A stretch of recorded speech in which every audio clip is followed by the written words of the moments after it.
Blog Talk Radio. Boa noite, meus amigos. Estamos começando aqui de novo mais um programa da série Truth Speak. Hoje, ao contrário dos outros programas, eu não vou começar com a leitura do editorial do Diário do Comércio, porque eu não o escrevi ainda. Vou escrever depois do programa. Mas o assunto da semana, me parece que o assunto da semana, pelo menos aí no Brasil, me parece que esta denúncia, entre aspas, da Folha de São Paulo, que saiu agora no dia 14, de que o governo dos Estados Unidos, sabendo dos casos de tortura no Brasil durante o governo Geisel, se absteve de usar um dispositivo de lei, quer dizer, o artigo 32 da Lei de Assistência ao Estrangeiro, que permitia ao governo cortar créditos comerciais para países acusados de violações aos direitos humanos. Isso de fato aconteceu, quer dizer, o embaixador, sabendo do que estava acontecendo aqui, recomendou ao governo Nixon que não interviesse no assunto. E a Folha apresenta isso como se fosse vamos dizer, uma grande denúncia, quer dizer, um grande crime de omissão praticado pelos Estados Unidos, que podendo parar com esses abusos contra os direitos humanos, nada fez. A Folha explica isso,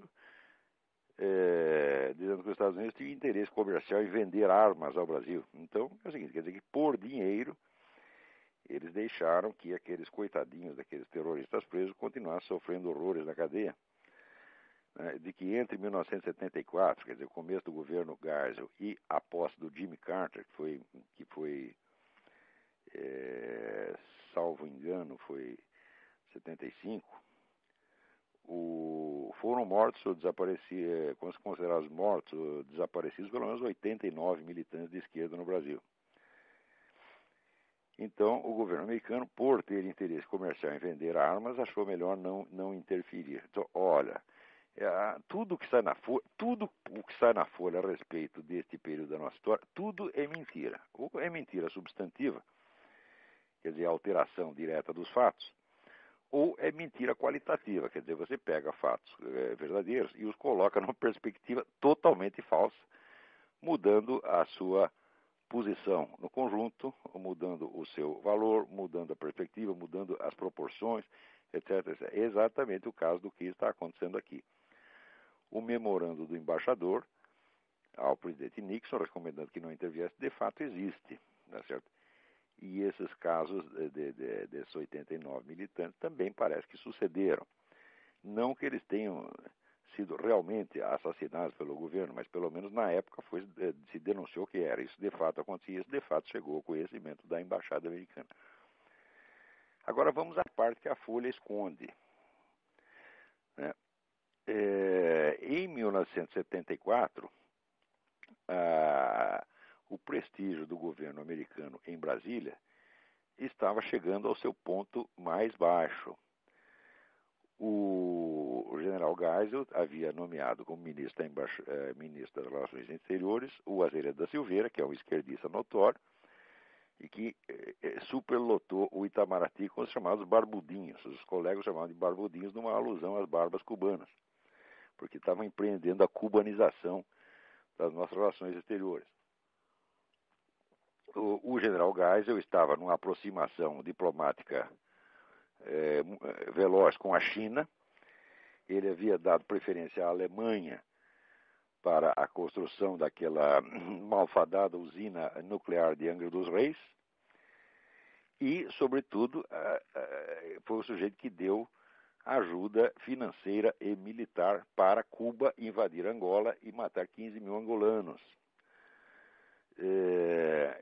Note bem que esta ajuda a Cuba para a invasão de Angola foi o ato mais hostil aos Estados Unidos já praticado por algum presidente brasileiro.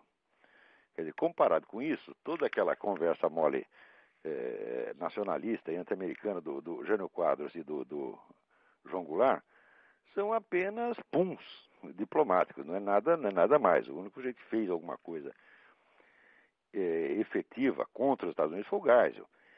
Quer dizer, então seria o caso de perguntar, nesta altura, que prestígio, que poder tinha o governo de Washington perante o governo brasileiro? Nada, absolutamente nada. As relações estavam por um fio.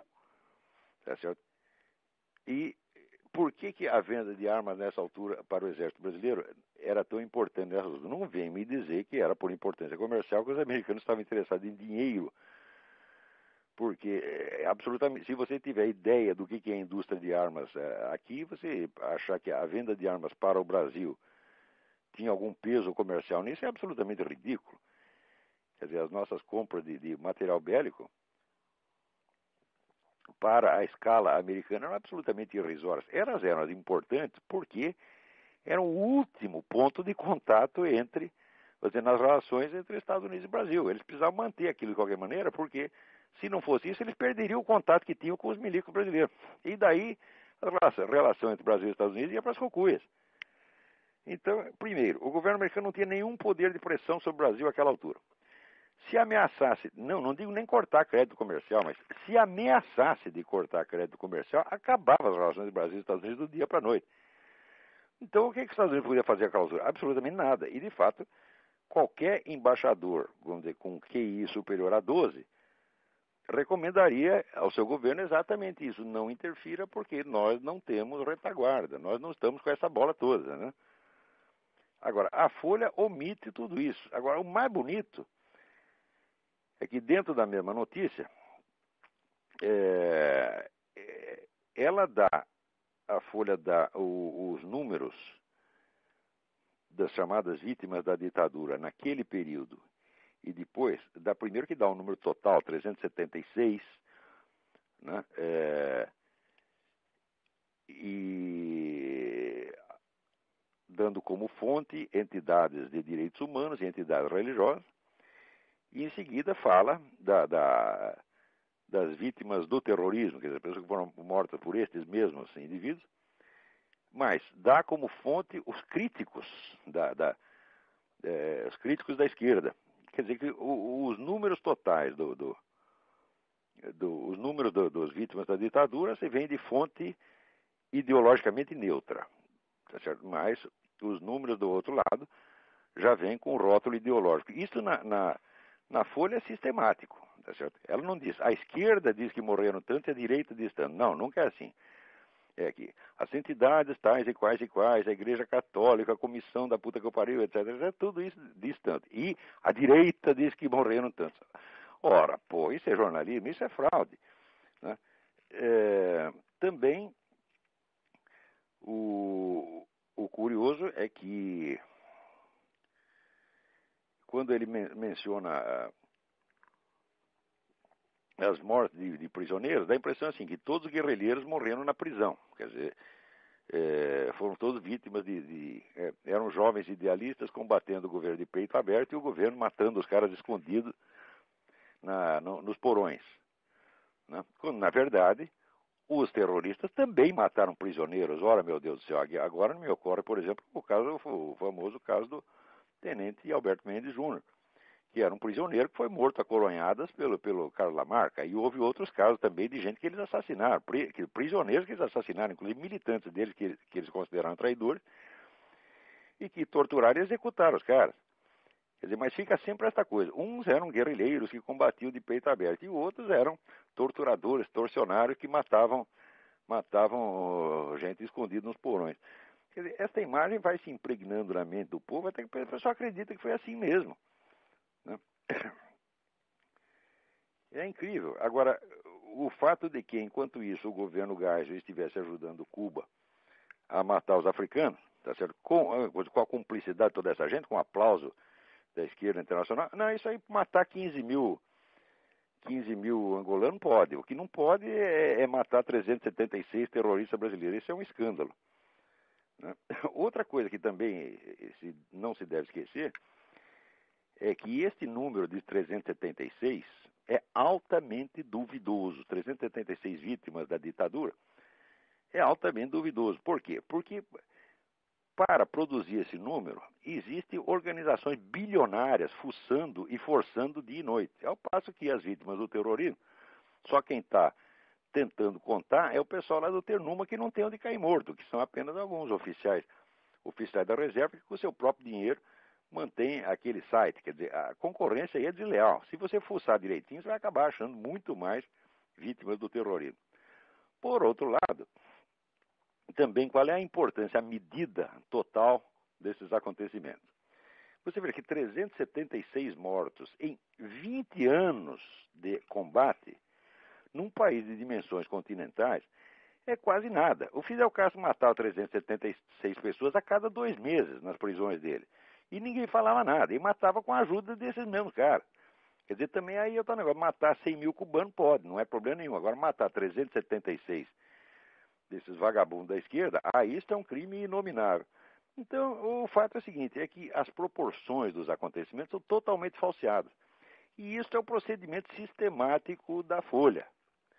Porque você sabe que este seu Otávio Frias, né, ele quer o socialismo para todo mundo e o capitalismo só para ele. Né? Ele acha que vai ter, assim, o Brasil inteiro vai ser comunista, e ali na rua Alameda Barão de Limeiro vai reinar o capitalismo e ele vai continuar enchendo o cu de dinheiro. Né? Quer dizer, quero ver como é que ele vai fazer isso. Muito bem. Agora, para vocês não pensarem que é só no Brasil que está essa merda, né, aqui nos Estados Unidos estão acontecendo duas coisas de uma gravidade fora do comum. A primeira é o seguinte, aqui a grande força dos conservadores são essas entidades de base que comentam o que está acontecendo, comentam a discussão no Senado, na Câmara dos Deputados e distribuem apelos a que os eleitores interfiram por meio de cartas, ou telegramas, ou e-mails para os seus representantes no Senado e na Câmara. Isso é uma das grandes forças da democracia americana, né? Porque aqui o eleitor participa mesmo, e o senador, o deputado tem que prestar satisfação direta aos seus eleitores. Muito bem. O Partido Democrata jamais conseguiu organizar ter uma rede de organizações desse tipo que funcionasse. E enquanto os democratas, a esquerda, domina a grande mídia, os conservadores então pegam eles têm uma grande força em duas áreas, no rádio, tá certo? E que é ouvido pela maior parte da população, e nessas organizações que eles chamam grassroots, né? Grassroots é a raiz da grama, né? Quer dizer, organização de base, organização popular. Muito bem, agora tão logo essa dona Nancy Pelosi assumiu aí a presidência da Câmara, ela está com um projeto que todas as organizações de lobby tenham que cumprir certas condições, entre as quais tem que apresentar com antecedência para o Senado e a Câmara todas as campanhas que vão promover, com 15 dias de antecedência. Né? E tem que fazer isso, mais aquilo, mais aquilo, mais aquilo, mais aquilo, mais aquilo. Muito bem, para as organizações que são verdadeiramente de lobby, que representam empresas, etc., e interesses financeiros, isso é fácil. Mas para essas organizações de base, grassroots, isso aí é o total estrangulamento econômico, eles não têm a menor condição de cumprir isso. Então essa lei foi calculada, vamos dizer, vamos supor, se você está fazendo lá um lobby em favor da General Motors, tá certo? Você tem que cumprir isso, mais isso, mais isso, mais isso. General Motors te dá o dinheiro e você cumpre. Agora, organizações que têm até 500 membros, né, vão ter que cumprir as mesmas condições da General Motors. É claro que elas não vão aguentar. Então, a lei foi calculada para estrangular essas organizações, vamos dizer, das quais que são os instrumentos que a população mais modesta tem para pressionar os seus representantes. Então o pessoal está apavorado, tem que reagir para que isso não aconteça, porque se acontecer, então significa o seguinte: o principal meio de defesa das posições conservadoras vai ser amputado do dia para a noite. O segundo meio, que é o rádio, também está ameaçado, porque apareceu uma tal de campanha pela reforma da mídia, né? Campanha bilionária pela reforma da mídia, dizendo que a mídia tem que ser democratizada, que ela não pode ficar na mão das empresas privadas, tá certo? Porque elas são elitistas, você tem que dar direito à voz e voto aos pequeninhos. Agora, como se os pequeninhos já não tivessem direito à voz e voto através dessas grassroots organizations que eles não querem acabar. Então, a ideia é o seguinte, é criar aqui a rádio estatal, botar dinheiro do governo, tá certo? Para montar rádios ou comprar horários e usar o próprio dinheiro do governo para quebrar o quê? A hegemonia conservadora no rádio. Aqui existem milhões de estações de rádio, cada cidade tem 2, 3. E esta aí também é um negócio tipo grassroots, quer dizer, são estações locais, e esta é a força do movimento conservador, porque essas rádios são ouvidas no país inteiro. E é justamente a atuação dessas rádios e dessas organizações de base que explica a vitória do Bush na última eleição, porque se fosse depender da grande mídia, então o John Kerry venceria, porque era 99% apoiando ele. Agora, esta reforma aparece já como uma coisa cínica, porque diz que é para democratizar os meios de comunicação e para dar chance aos pequenos, quando são justamente os pequenos que os camaradas estão amputando através desta campanha sobre as Grassroots Organizations. E pior que tudo isso vai ser feito com dinheiro, vamos dizer, das mesmas fundações bilionárias de sempre, Ford, Rockefeller, George Soros, etc., e com dinheiro do governo. Então você vai usar tudo isto para você, vamos dizer, destruir uma posição que os conservadores conseguiram construir ao longo de mais de 40 anos de esforço no rádio. E eu vejo essas coisas que essa Nancy Pelosi e esse senador Ted Kennedy estão fazendo, e eu tenho a impressão que aqui está se brasilianizando. Se os caras não tomar cuidado, isso aqui vai virar o Brasil, porque esse tipo de truque, digamos, 10 anos atrás, né, nos Estados Unidos, daria cadeia. Quem sugerisse essas coisas ia para cadeia. Agora já estão fazendo cinicamente e ninguém liga. Quer dizer, você usar o governo como instrumento para você controlar as estações de rádio e impedir que o seu adversário fale, tomar espaço do seu adversário. Pô, isso é coisa do PT, isso é coisa de brasileiro, não parece que é americano, mas essas coisas estão acontecendo aqui dia após dia e vem não crescendo. Quer dizer que se esse pessoal conservador continuar achando que os seus adversários democratas são os mesmos de sempre, que são todos tão patriotas quanto eles, e que se trata apenas de uma pequena divergência política, eles vão se ferrar, porque esse é um bando de traidores, um bando de camaradas perigosos, não é um gangster. Por falar em gangster, eu recebi aqui um e-mail muitíssimo interessante que conta a história, partes da história do Jim Jones. Não sei se vocês lembram, aquele sujeito que promoveu aquele suicídio em massa. Né? Deixa eu ver se eu acho o e-mail aqui. Aqui é tanto papel cada semana que eu fico aqui até atrapalhado no meio desta coisa aqui. Deixa eu ver se eu acho aqui o e-mail do cidadão. Agora me sumiu aqui das mãos, aqui, desgraçado. Peraí, deixa eu pedir socorro aqui para alguém. Vou ver se você acha aqui um e-mail sobre isso. Ver se você acha um e-mail falando do Jim Jones. Enquanto eu procuro o negócio aqui do Jim Jones, eu falar de uma outra coisa. Em São Paulo, a minha amiga Meri Harakawa está aí distribuindo para todo mundo que pode uma documentação reunida pelo Rodrigo Pedroso a respeito da tal da Iniciativa das Religiões Unidas. O que é a Iniciativa das Religiões Unidas? É a religião biônica que está sendo criada pela ONU com a ajuda das fundações bilionárias, né, neste mesmo momento, a respeito da qual foi escrito esse livro do Lee Penn, que se chama False Dawn, a Falsa Aurora, um livro absolutamente indispensável, feito somente na base de documentos.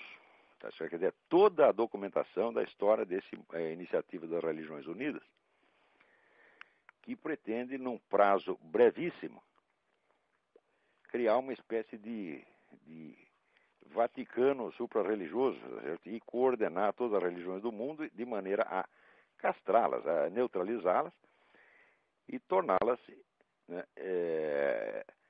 instrumentos da novo governo mundial. Então, o Rodrigo Pedroso, que também mandou o mesmo e-mail para essa minha amiga Meri Harakawa, com essa documentação sobre a Iniciativa das Religiões Unidas. E ela está espalhando para quem ela pode, com uma advertência aqui. Ó, parabéns, Rodrigo e Meri, esse serviço que vocês estão prestando é de uma importância fora do comum. Continuem. Se precisar da minha ajuda para alguma coisa, me escreva e vamos divulgar isso aí. Eu pretendo, essa documentação toda que o Rodrigo reuniu, eu pretendo colocar no Mídia Sem Máscara, tão logo seja possível, para que as pessoas adquiram uma medida da gravidade do que está acontecendo. Recebo também aqui um outro e-mail, que eu creio que foi enviado pelo Antônio Donato, comentando um livro deste cientista Daniel Dennett. O livro se chama Breaking the Spell, Religion as a Natural Phenomenon, em que ele dá uma explicação naturalista, inteiramente absurda e boboca, evidentemente, para o surgimento das religiões. E esse seu Dennett deu recentemente uma entrevista dizendo que em 25 anos não haverá mais religiões, que as religiões terão sido substituídas por outra coisa. Então, evidentemente, ele oferece isso como uma previsão, mas na verdade não é uma previsão. Isso aí é profecia autorrealizável, porque o Daniel Dennett está metido nesse negócio de Religiões Unidas e está trabalhando ativamente para que a ONU, né, consiga absorver todas as religiões e colocá-las a serviço da sua própria religião biônica. Então, ele diz, as religiões vão desaparecer e vão ser substituídas por alguma coisa de completamente diferente. Essa coisa completamente diferente é a iniciativa das Religiões Unidas, para a qual ele mesmo está trabalhando. Então, isso não é uma profecia, não é um diagnóstico, não é uma previsão. Isso aí é um anúncio, isso aí é propaganda. Esse vagabundo desse Daniel Dennett está fazendo e não tem nem mesmo a coragem de apresentar a propaganda como propaganda. Quer dizer, ele faz de conta que está apresentando um diagnóstico.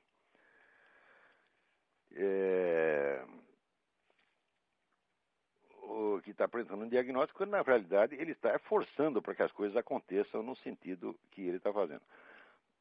Veja, por trás dessas três coisas que eu mencionei, por trás da iniciativa das Religiões Unidas, por trás da campanha para a reforma da mídia, tá certo? E por trás dessa iniciativa de estrangular as organizações grassroots, imagine quem está. Está sempre, como sempre, o senhor Jorge Soros, tá certo? Esse sujeito é a fonte do dinheiro, mas não quer dizer que ele dê dinheiro para essas coisas. Ele, na verdade, do bolso dele ele não gasta um tostão. Ele gasta um dinheiro para criar um sistema no qual ele toma dinheiro do governo e usa para o que ele quer. No fim, eu acho que ele até acaba levando mais dinheiro do que ele colocou lá. Para vocês terem ideia de quem é esse Jorge Soros, esse sujeito é um camarada que na Hungria, quando ele era adolescente, ele estava enriquecendo, ajudando o governo local, tá certo? Pró-nazista, a tirar propriedades dos judeus que eram mandados do campo de concentração. E ele ajudava os caras nisso e ele levava algum. Você viu que tipo de gente nós estamos lidando? Você é um bandido, mas bandido mesmo da pior espécie. E agora ele é o grande financiador de todas essas iniciativas esquerdistas e globalistas por tudo quanto é lado. Aí no Brasil ele é um dos grandes apóstolos de duas coisas, o desarmamento civil e a campanha pela liberação das drogas, tá certo? Eu não sei também se ele está na campanha antitabagística, porque existe uma ligação direta entre o antitabagismo e a liberação das drogas. Onde você vê alguém lutando, onde a organização lutando pelo antitabagismo, estão ao mesmo tempo lutando pela descriminalização da cocaína e maconha. Então o que eles querem? Eles querem trocar o vício da humanidade, porque cigarro não serve para nada, cigarro não enlouquece ninguém, né? Eu nunca vi dizer que o sujeito, né, fumou um cigarro Hollywood, ficou louco e matou a mulher. Vocês já ouviram isso aí? Eu vi dizer que você tomou uma pinga, né? Ou xerococa, tomou um pico e ficou maluco e matou meia dúzia. Às vezes entra na escola, fuzila todo mundo. Tá? Agora, não, ele fumou um cigarro Camel, ficou doidão, né? E saiu matando gente. Isso eu nunca ouvi falar. Né? Então, esse tipo de vício para a nova ordem mundial não serve. Você tem que ter um vício que o imbecilize, né? Também nunca ouvi dizer que o QI do sujeito baixou, porque fumou. Ao contrário, todo mundo sabe que a nicotina estimula e até favorece o cérebro. Quer dizer, o número de doentes de Alzheimer entre fumantes é nulo, tá certo? Então, o cigarro está um pouco associado à atividade literária, científica, essa coisa toda. Todo pessoal criativo você não encontra um que não seja fumante, né? Então isso aí não pode, tem que ter um negócio que imbecilize. Maconha, para cada baforada que você dá, seu QI já baixa 2 pontos. Tá aí o Fernando Gabeira, que não me deixa mentir. O Fernando Gabeira é até um bom sujeito, coitado, eu gosto dele, mas e cada vez que ele abre a boca sai besteira, né? E, evidentemente, o nosso ministro da Cultura, Gilberto Gil, e eu acho que esse nem precisa de maconha mais, porque já incorporou a maconha no seu ser, né? Ele já é um baseado ambulante, né? Ele não precisa mais. Ao contrário, se você chega perto dele, as emanações dele é a mesma coisa que você fumar um baseado, né? Então esse já esgotou o próprio QI, agora ele abaixa o QI da vizinhança, não só através da sua pessoa, como através das iniciativas do seu ministério, né? Cada vez que ele pega aquele violão e sai cantando sambinha, né, sai pelo menos meio ponto abaixo o QI de quem tá ali em volta. Então, é claro que existe um esforço mundial para viciar a humanidade. Isso aí está ligado diretamente a essas grandes estruturas de poder de esquerda. Nos anos 50, a KGB, a União Soviética, treinou uma infinidade de técnicos para que fossem aos países do terceiro mundo e se apossassem das redes de distribuição de drogas. Quer dizer, se infiltrassem nas quadrilhas e as tomassem. Bom, passado meio século, você vê que essa operação foi um sucesso. Por quê? Porque toda essa rede de tráfico de droga hoje está ligada diretamente ao movimento da esquerda. O pouquinho que podia ser ou apolítico ou estar ligado ao outro lado, acabou de ser liquidado pela Operação Colômbia do seu Bill Clinton. Então, a orientação da operação é a seguinte: ajudar o governo colombiano a combater o narcotráfico, contanto que não tocasse na guerrilha. Qual é o resultado disso? O resultado é que acabaram todos os cartéis, os grupos paramilitares são todos para as cucuias, e sobrou o quê? Sobrou as Farc, que agora são o dono do pedaço, são praticamente o controlador monopolístico do comércio de droga na América Latina, e que são a grande força armada e financeira por baixo deste Foro de São Paulo, que foi presidido pelo seu Lula durante 12 anos. Quer dizer que o Lula não sabia disso. Me diga uma coisa, alguém investigou da onde vem o dinheiro para reunir tantas pessoas? Nessa reunião do Foro de São Paulo, agora foram 250, mas teve outra que foi mais gente, são centenas de pessoas importantíssimas, às vezes chefe de Estado, que vão, mas esses constituem o quê? 5% dos convidados, o resto é uma arraia miúda, todo que vai fica lá no hotel 5 estrelas, né, durante vários dias, né? E quem paga essa brincadeira toda? Não precisa nem perguntar, é claro que quem paga é as Farc, tá certo? Não vão me dizer que foi aí o partido Brizola, o PDT, tá certo, que não tem onde cair morto, que pagou essa brincadeira toda. É claro que não, pô. É claro que quem paga, quem tem dinheiro. Mas veja, no Brasil nunca apareceu um repórter investigativo, né, para perguntar para o seu Lula, quem pagou essas reuniões que o senhor fez lá? Não, ninguém faz nem a pergunta, não tem interesse, não quer saber, você tá entendendo? Não quer incomodar o Lula com pergunta de jeito nenhum. Né? Mas, logo, também o próprio dinheiro das Farc vai se tornar desnecessário porque surgiu esta outra fonte que é o seu Hugo Chávez. Né? No Hugo Chávez, o índice na Venezuela, o índice de pobreza cresceu 63% desde que esse cara chegou no poder. Então o povo está pobre, mas o governo da Venezuela está muito rico, né? Usando o petróleo para criar confusão para tudo quanto é lado, e agora montando aí com esse seu Ahmadinejad, né, Venezuela e Irã de mãozinha dada, tá certo, para criar um gigantesco movimento anti-americano, como se já não existisse movimento anti-americano e já não fosse gigantesco o suficiente. Mas o fato é que eles vão criar, um núcleo de resistência militar mesmo aos Estados Unidos. Quer dizer, esse pessoal está querendo guerra. É claro que Irã e a Venezuela, esses caras não aguentam nada. Quer dizer, se Israel entrar no Irã, acaba com o Irã em 5 minutos. Foi que nem a guerra dos 6 dias, tá entendendo? Esse pessoal muçulmano todos não são de nada no campo militar. Isso aí é que nem a famosa guarda republicana do Saddam Hussein, que todo mundo dizia que ia dar um baile nos americanos. Tal, e em 15 dias acabou a guarda republicana. Em 15 dias os americanos estavam em Bagdá, tá certo? E aqueles aqueles perigosíssimos soldados do Saddam Hussein, todos de joelho pedindo pinico. Esse iraniano vai ser a mesma coisa. Esse Ahmadinejad não resiste a uma cuspida. Tá certo? Mas eles são bons para fazer terrorismo, coisa escondida, ou então coisa suicida. Mas para a guerra mesmo, não são de nada. Então, e esse seu Hugo Chávez, eu te garanto que esse sujeito é um covardão. Se você pegar ele sozinho num quarto, tá certo? Ele vai fazer pipi nas calças. Tá certo? Como é covarde o próprio Fidel Castro. Né? Leiam o livro do Humberto Fontova, que conheceu muito bem o Fidel Castro. O livro chama Fidel Castro, o tirano preferido de Hollywood. Humberto Fontova é um jornalista que agora vive exilado aqui. E você vai ver que o Fidel Castro, na hora da encrenca, ele se escondia embaixo da mesa, embaixo da cama, desaparecia e deixava os amigos dele lá para morrer no lugar. E ainda mais covarde, e aliás burro, era o Che Guevara, entendeu? Che Guevara é um negro que você precisa ver a capacidade militar dele. Uma vez os americanos mandaram lá um barco com um gravador simulando metralhadora. E o exército cubano foi lá e cercou valentemente o barco e começou a atirar no barco.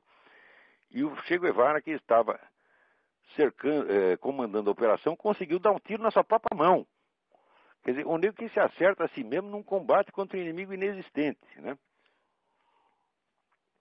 Dizem que o Fidel Castro mandou ele para a Bolívia para morrer. Olha, se mandou, foi muito bem, porque um cara desse, qualquer governo tem que se livrar. Até o Fidel Castro não é burro o suficiente para manter um cara desse, né, num cargo importante. Então tem que mandar para a Bolívia mesmo, para a Bolívia, para a Zâmbia, para algum lugar, entendeu? Para ele morrer de picada de mosquito ou de alguma outra coisa. Mas esse seu Hugo Chávez, olha, eu conheço um pouco a psicologia humana e conheço esse negócio da fisionomia, e eu não acredito na valentia desse sujeito, não. Para mim, isso aí é um covardão, entendeu? E na hora H vai pedir pinico. Mas por enquanto tá gostoso, né? Porque tem muito dinheiro, se sente respaldado, então começa com essas bravatas idiotas, né? No fim, ele vai conseguir, é o mesmo que Hitler conseguiu, quer dizer, destruir o seu próprio país. Né? Destruir a Alemanha foi um pouco mais difícil, porque a Alemanha tinha mais dinheiro, tinha mais armas, mas a Venezuela, meu Deus do céu, se tiver um confronto armado mesmo, a Venezuela não segura disso 15 dias, porque primeiro porque tem uma oposição interna monstruosa. Metade do país é contra o Hugo Chávez e a outra metade que votou nele. Bom, você votar no sujeito não quer dizer que você esteja disposto a morrer por ele, né? Mas, enquanto isso, aqui nos Estados Unidos, o pessoal está aderindo, né, a esta campanha mundial para denunciar, né, os abusos contra os direitos humanos feitos em Abu Ghraib e Guantánamo, né? Esse abuso, olha, até agora não deram o nome de um sujeito que tivesse morrido de tortura, tá certo? Não mostraram um braço quebrado, tá certo? Nada. O que a denúncia mais grave, mais grave que eu vi, é que deixaram o neguinho amarrado 24 horas sem dar comida para ele, né? É assim, olha, isso aí me arranca lágrimas. Eu fico tão comovido de pegar um terrorista, assassino, deixar o neguinho amarrado 24 horas. Puta vida, eu deixaria logo uma semana, tá entendendo? Agora, você comparar isso com as torturas que se fazem na Guantánamo cubana, tá certo? E que se faziam no tempo do Saddam Hussein, que era cortar nariz, cortar a mão, cortar a braço, isso aí, ora, meu Deus do céu, é um absurdo. Você vê, esta semana mesmo, morreu esse senhor, morreu um daqueles camaradas que foram presos naquela onda de prisão que teve em Cuba, em 2003, que Fidel prendeu 75 jornalistas e ativistas de direitos humanos. Note bem, não era nenhum terrorista, nenhum nego armado, nem de estilingue, você está entendendo? Prendeu 75 de uma vez, né? E condenou 3 à morte, o Oscar Niemeyer achou lindo, que ele queria logo que matasse os 75. Infelizmente foram só 3 que foram condenados. Ele ficou um pouco frustrado, mas ele decidiu apoiar, né, a condenação dos 3 e a prisão dos 75. Muito bem. O Miguel Valdés Tamayo, que é um dos 75, ele morreu agora aos 49 anos. Quer dizer, como é que um nego de 49 anos mora assim na cadeia, né? E ninguém vai investigar do que morreu. Quer dizer, por que morreu? Morreu porque foi muito bem tratado, botaram ele no hotel de 5 estrelas, deram comida demais, né? E ele se encheu de uísque e morreu. Será que foi disso? Ora, vai pra merda. Né? Que brincadeira é essa? Agora, para defender estes camaradas, não tem movimento mundial nenhum. No máximo, saem alguns artigos condenando, né? Assim, com muita educação, né? Dizendo, puxa, o Fidel, que era um cara tão bom, como é que ele permite acontecer essas coisas agora? Eu estou decepcionado, meu mundo caiu. Né? Isso na pior das hipóteses. Né? E daí aparece um monte de pseudo-intelectuais e pseudo-artistas, né? Todos eles fizeram carreira na base de lobby partidário, como o próprio Niemeyer, porque o Niemeyer, se fosse deixado para viver de cliente particular, ele teria morrido de fome. Então, o que é isso? Aí sempre o governo elege um governo esquerdista, o governo manda ele fazer um monte de obra. Né? Obra, rapaz, bom, obra no sentido fecal do termo, porque você veja, digo o direito, asseguram sempre aos artistas o direito de falar besteira quanto queira e alegam, não, mas ele pode falar o que quiser, pode até ser comunista, porque ele é um grande homem, um grande artista. Grande artista, coisa nenhuma. O Niemeyer é uma fraude total, pô. E o que ele fez lá em Curitiba? Né? Mandar ele fazer contratar ele para mandar, não. Pagaram-lhe um montão de dinheiro para fazer um edifício de um museu de artes visuais e ele, inventivo que dói, né, fez um edifício em forma de olho. Ainda bem que não era um hospital de proctologia. Tá certo? Ainda bem, porque já pensou o que aconteceria? Você contrata o Niemeyer, né? Com esse literalismo atroz, só que seu Neymar, faz um edifício aqui. Né? Já imagino que ia dar, né? Ora, meu Deus do céu. Muito bem, parece que tem uns telefonemas aí. Né? Antes disso, deixa eu dar um aviso. Alguém me manda aqui um telegrama. Telegrama não, um e-mail. Que telegrama? Em que século eu tô? Dizendo que o filme A Religiosa, que eu atribuí ao Godard, não é do Godard, é do Jacques Rivette. Tem toda a razão. Mas, como eu já estou velho e gaga, velho e senil, tudo isto me é perdoável. Então fica aí feita a correção. Vamos ver. Veja aí se tem alguém na linha.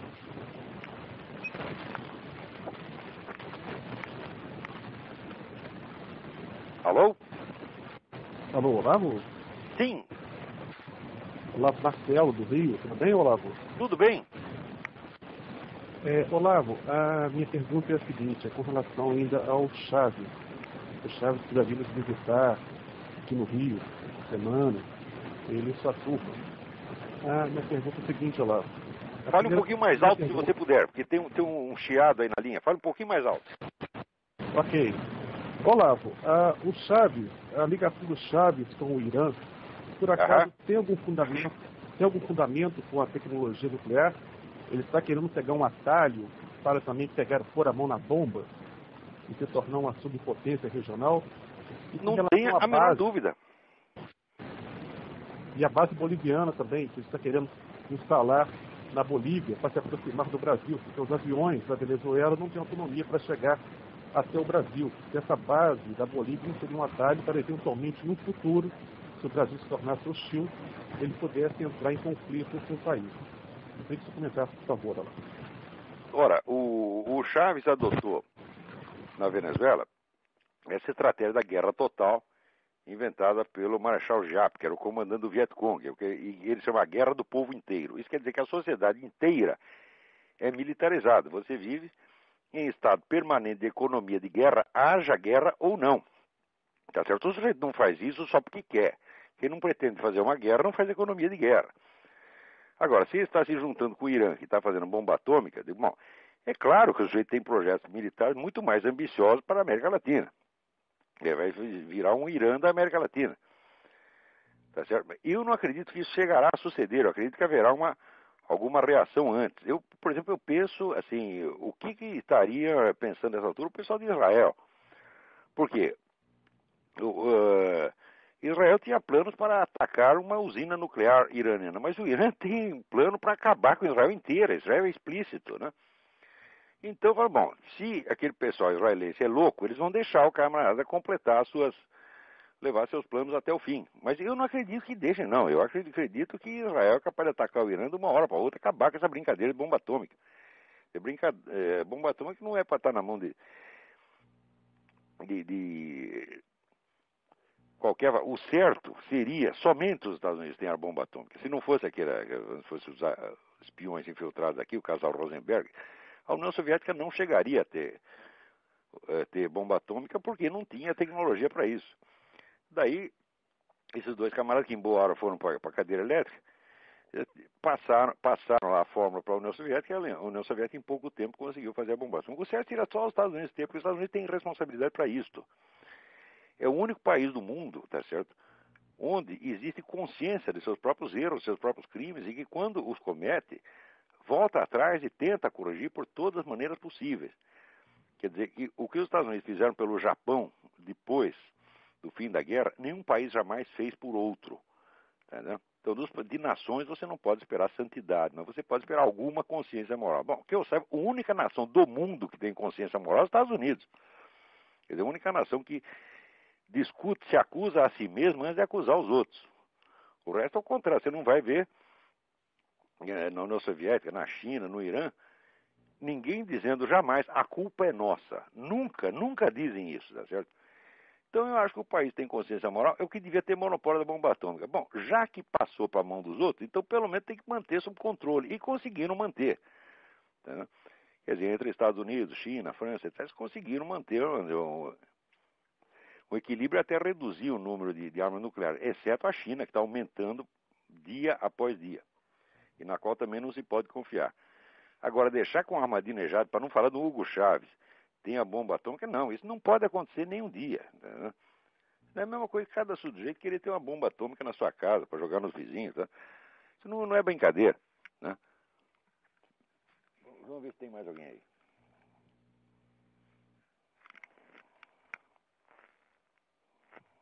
Alô?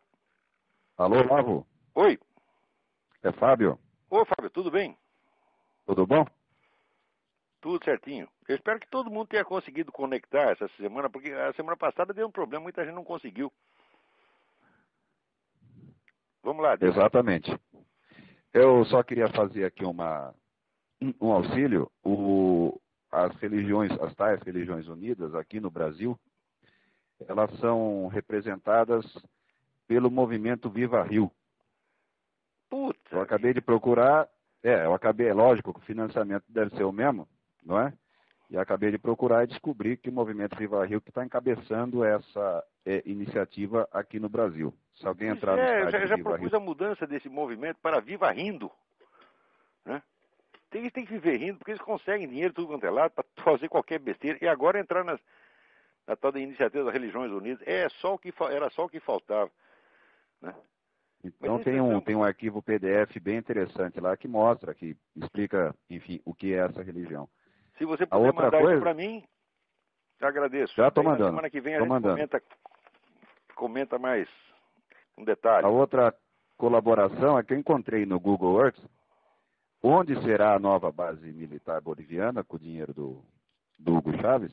Né? Olha só. E a tal base americana no Paraguai. Não, mas a base americana no Paraguai está lá desde 1947, que eu saiba. Pois é. Foi o ano que eu nasci. Quer dizer, essa base, como é que ela virou uma ameaça repentina se ela está lá com o mesmo número de soldados há 60 anos, pô? Não, a questão é que não tem soldado nenhum. Não tem soldado nenhum mais? Não tem. A base americana no Paraguai é só uma pista de pouso, que pelo que vê na foto aqui, está sem uso há muito tempo, e tem uma vila do lado. Não tem nenhum B-52 ou qualquer tipo de ameaça assim, né? E, enfim, é uma pista que não deve estar sendo usada. Agora, o Hugo Chávez está mesmo fazendo essas bases na Bolívia, na nossa fronteira. E os nossos comandos militares, o general Chiquinho do PT, deve estar achando lindo, né? E essa base, uma delas é exatamente na fronteira do Brasil, impossível de chegar por terra, porque tem um lago né? A leste tem um lago, a oeste tem um monte de montanha, então é impossível o brasileiro eventualmente chegar lá, né? Mas dá de lá para chegar para cá com avião.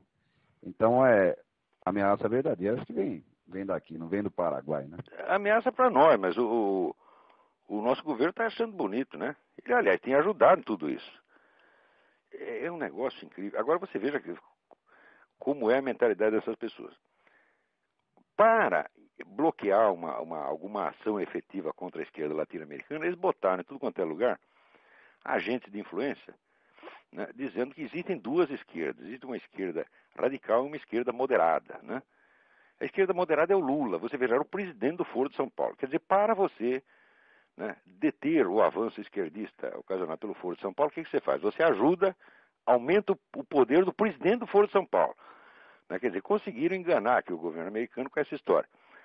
Agora, no documento oficial do Foro de São Paulo, do 13º Encontro do Foro de São Paulo, diz que a direita maligna está tentando dividir a esquerda, dizendo que existe uma esquerda moderada e a esquerda radical.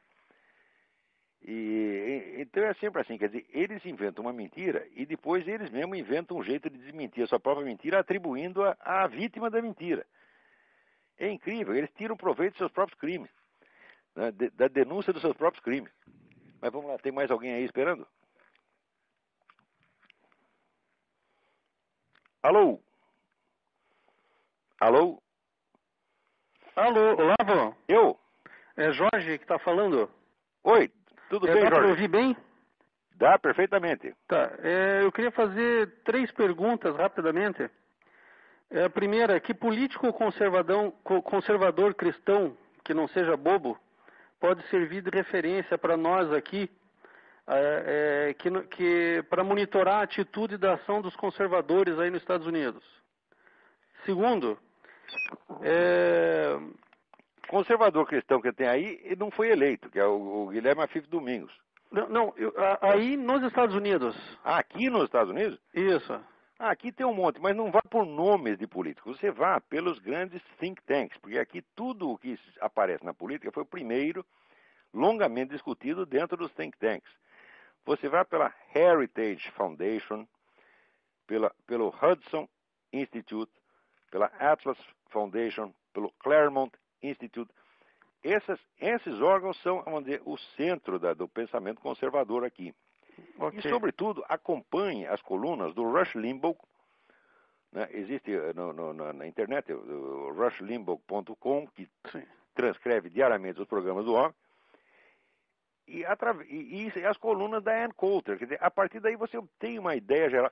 Se você puder, existe um jornalzinho no estado de Iowa que se chama Conservative Chronicle. Okay. Se você puder assinar o Conservative Chronicle, embora seja um jornal de caipira, é o melhor que tem, porque ele coloca todos os colunistas conservadores principais. Então, através dali você obtém uma orientação. Lembre-se disso, Conservative Chronicle. Ok. Agora você, num programa anterior, falou sobre parar de ficar só juntando elementos teóricos e passar para um projeto de ação. Que grupo aí está fazendo isso? Porque o think tank, olha, aqui, parece só juntar elementos, né? O que age mesmo é a American Family Association. Esses agem mesmo, esses metem processo, estão sempre brigando, e quase sempre ganham. Onde eles se metem na briga, eles ganham. Mas não em termos desse movimento histórico, né? Pensando num plano de movimento histórico. Não, ainda não. Quer dizer, mas eles têm consciência disso, né? Por exemplo, esta coisa existe a American Conservative Union, também é importante, né? Existe o movimento Renew America. Existem vários, né? Mas, através ali do Conservative Chronicle, você obtém uma rede para obter informações de tudo isso. Mas acompanhe a American Family Association e a American Conservative Union. Perfeito. Outra que é muito importante é a NRA, National Rifle Association.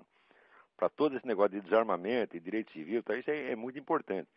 O pessoal morre de medo da NRA, porque metade do país tem arma na mão, você está entendendo? Tá. Cada 2 americanos, um tem arma. E se tem arma, ele muito provavelmente é membro da NRA. Aqui você vê, até o pessoal fala de desarmamento, mas quando chega na eleição, de repente todo mundo vira atirador e caçador. Todo mundo tira a fotografia com a espingarda na mão, porque senão ninguém vota nele. Certo. E me diga uma coisa, Olavo. Quando que o Council of Foreign Relations parou de dar espaço para gente como George Kennan e começou a dar espaço para gente tipo Samuel Huntington, que dá respaldo aí para essa tática de desinformação dos caras? Olha, eu não sei datar a coisa, mas já faz bastante tempo, está entendendo? O CFR age assim a muitíssimo longo prazo. Eles são planos para 50, 60. Nenhum deles faz questão de que os planos sejam realizados em vida deles, né? Então, por isso é que eu tenho essa ideia, Wander, de que um dos sujeitos fundamentais da história são as dinastias oligárquicas, porque você planeja ações que serão continuadas por seu neto, bisneto, etc. Isso é o que acontece precisamente, por exemplo, com os Rockefellers. Os Rockefellers têm uma força constante aqui, e eles estão sempre por trás de tudo isso. É muito importante que você leia esse livro do René Wormser, sobre as fundações. Ali você já vê a atuação dos Rockefeller já nos anos 40, 50. Qual é o nome do livro, Olavo? Chama-se Foundations, Their Power and Influence. Fundações, seu poder e influência. O autor chama René Wormser, W-O-R-M-S-E-R. Ok. Tá ok. Muito obrigado, Olavo. Obrigado eu. E nós já estamos aqui, né? Peraí, tem mais alguém aí na fila? Vamos lá. Alô? Alô? Olá, tá me ouvindo? Tô. Aqui é o Luiz Guilherme, de Campinas. Tudo bem, Luiz Guilherme? Tudo bem. Me diz uma coisa, eu queria que você comentasse rapidamente sobre essa disputa aqui no Brasil para a Câmara entre PT e PCdoB, muito democrática. Talvez entre aí um comunista do PPS também no meio, que vai ajudar bastante. No Brasil, o que está vigorando é o centralismo democrático, quer dizer, a democracia da esquerda. É democracia para eles, né? E os outros que se danem. Isso já está assim, vai fazer 10 anos que está assim, e ninguém está percebendo, né?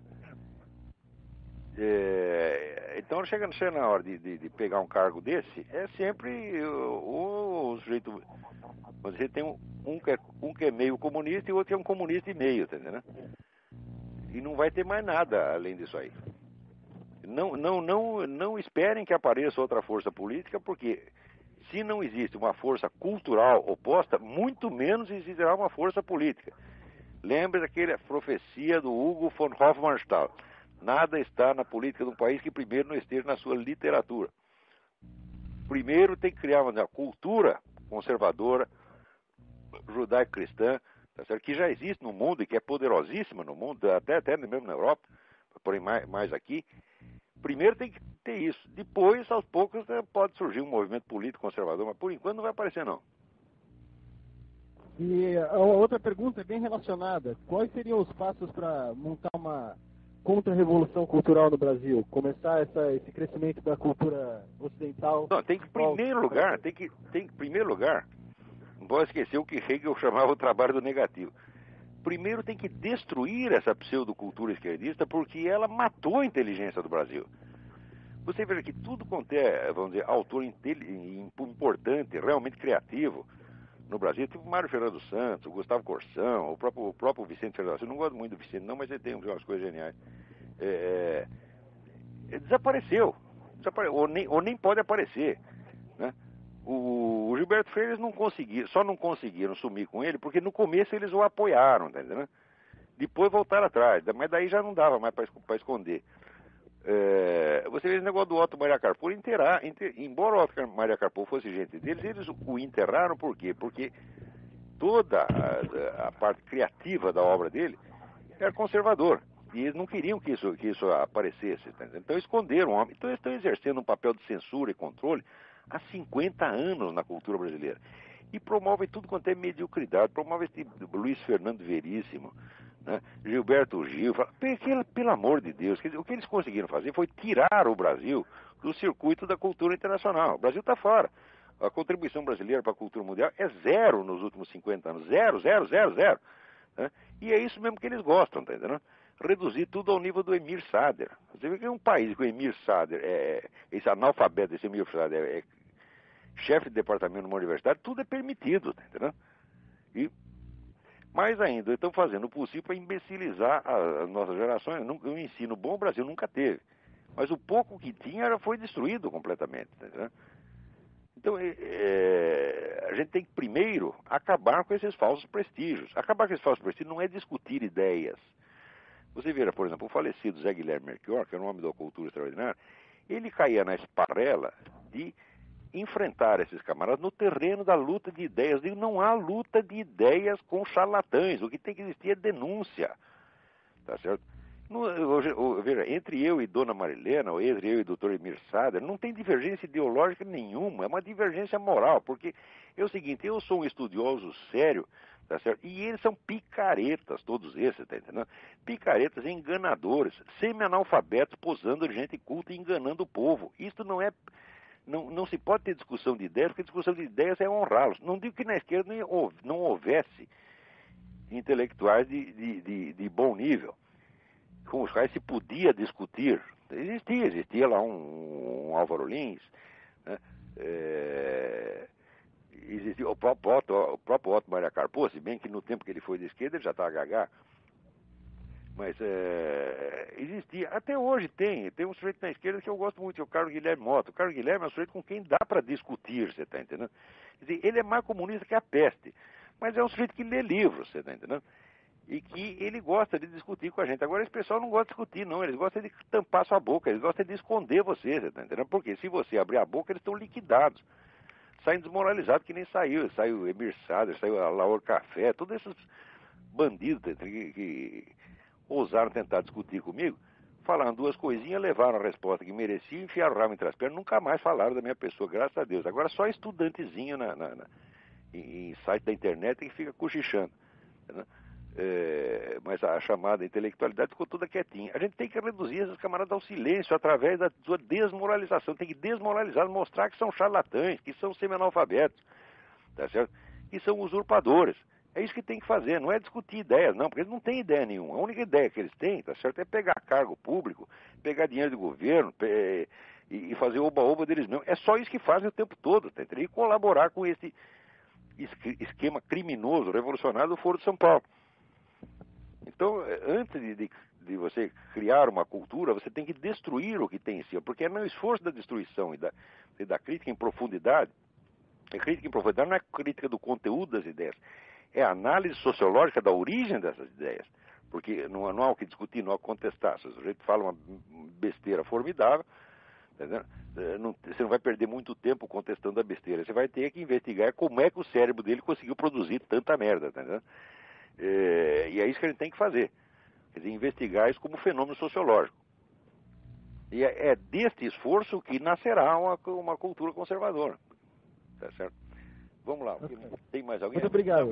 Obrigado eu. Acabou o nosso tempo. Então, muito obrigado a todos e espero que estejam aqui a semana que vem novamente. Até lá.